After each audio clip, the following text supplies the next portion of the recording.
Let's talk about hormone therapy so you can make good decisions in your midlife and beyond. What is hormone therapy? Hormone therapy is what we use to treat symptoms of menopause, like hot flashes, night sweats, sleep disturbances, and even bone loss.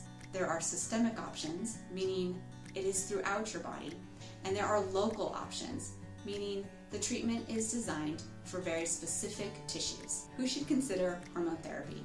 If you have menopausal symptoms that are moderate to severe, it's worth discussing with your provider. If you are younger than 45 and have entered menopause, you should be treated with hormone replacement therapy. Again, it's a good discussion to have with your provider. And finally, if it has been less than 10 years since you stopped menstruating and you're younger than 60, you're still a candidate for hormone therapy. For some people, hormone therapy is not an option.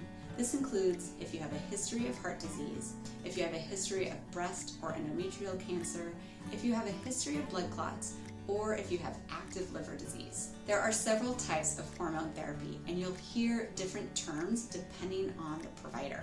When we talk about menopause hormone therapy, we're talking about lowest dose possible hormones of estrogen with or without progesterone that are used to manage the symptoms of menopause. If you hear the term hormone replacement therapy, we're generally referring to women who were young when they went through menopause, usually younger than 45.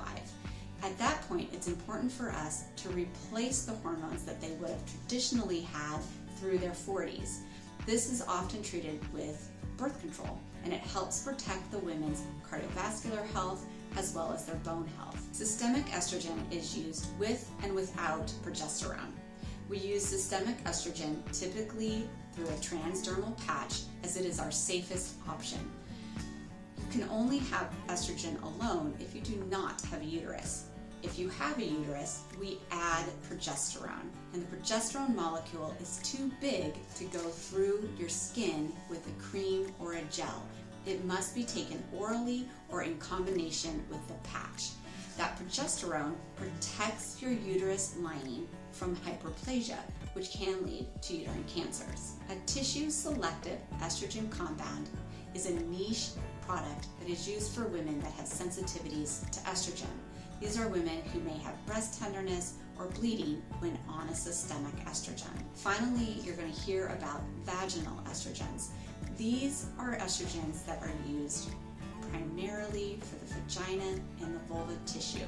This helps with things like vaginal dryness, itching, pain with intercourse, and even preventing frequent urinary tract infections. There are risks associated with estrogen use, and we're constantly trying to learn more and provide safe, up-to-date information to every woman. You'll often hear about the risk of blood clots.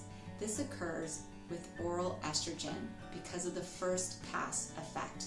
Basically, when estrogen is broken down by the liver, it creates an increased risk of having a blood clot.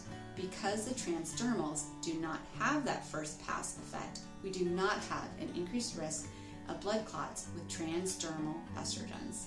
Treatment of menopause symptoms may require multiple medications or lifestyle modifications and close work with your trusted provider.